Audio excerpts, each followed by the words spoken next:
son différenciant, c'est qu'elle s'appuie sur une des plus larges offres du marché, en cloud privé et en cloud public. Donc nous avons une offre qui s'appelle Dynamic Cloud, SAP par exemple, Dynamic SAP, et une offre qui s'appelle OTC, Open Telecom Cloud, sur le cloud public. Et en fait, nous avons la capacité à offrir à la fois les deux mondes et au-dessus de ça, un portail qui s'appelle MPOS, qui adresse nos clouds et aussi ceux des différents grands providers du marché.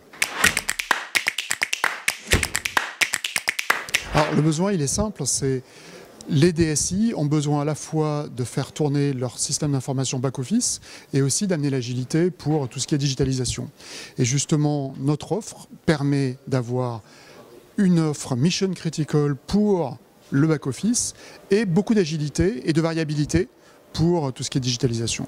Alors, la facilité d'implémentation, en fait, c'est le but de la solution. Donc, ce qu'on amène, c'est un portail qui permet de provisionner à la fois du cloud privé et aussi du cloud public qui amène cette variabilité, mais aussi les clouds de nos grands partenaires. Nos clouds sont soit opérés, soit non opérés. Nous proposons d'opérer par exemple SAP. On est le leader mondial là-dessus. Donc vous pouvez provisionner chez nous à la fois du SAP, Mission Critical, mais aussi du cloud de développement, des containers, tout ça à partir d'un portail et d'une interface unique. Les DSI, nos clients, attendent en fait de l'accompagnement pour choisir les bonnes solutions et évidemment pour les implémenter et faire ce qu'on appelle le go-to-cloud. Et donc on a une offre qui est dédiée à ça, qui s'appelle Cloudifier.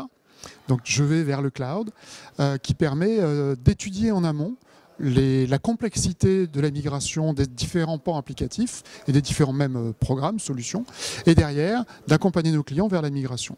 On fait ça nous-mêmes.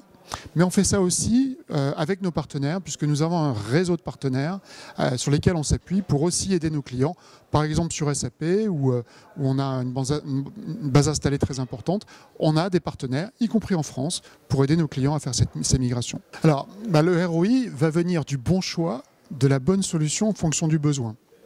Donc, typiquement, je le disais tout à l'heure, le cloud public, c'est super, c'est très agile. Et donc, on gagne beaucoup de ROI si on a beaucoup d'agilité. Si on a des besoins stables, il faut aller vers du cloud privé, comité, qui lui est moins cher à l'usage. Donc en fait, notre mission, c'est d'aider nos clients non seulement à disposer de nos clouds, mais aussi à bien les utiliser et en tirer le maximum de ROI. Alors, les avantages de la solution, le premier, c'est la bonne solution qui correspond à un certain besoin. Et il y a beaucoup de besoins différents dans les entreprises. On y répond avec des solutions différentes.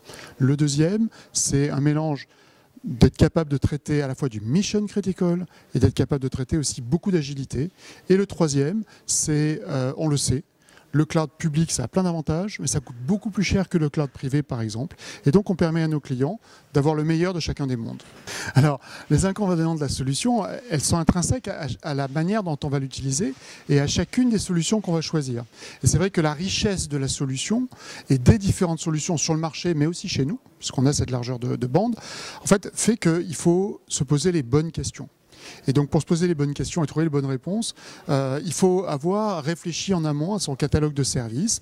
On est là pour aider, mais il y a aussi une démarche de rigueur que les DSI doivent avoir dans l'usage du cloud.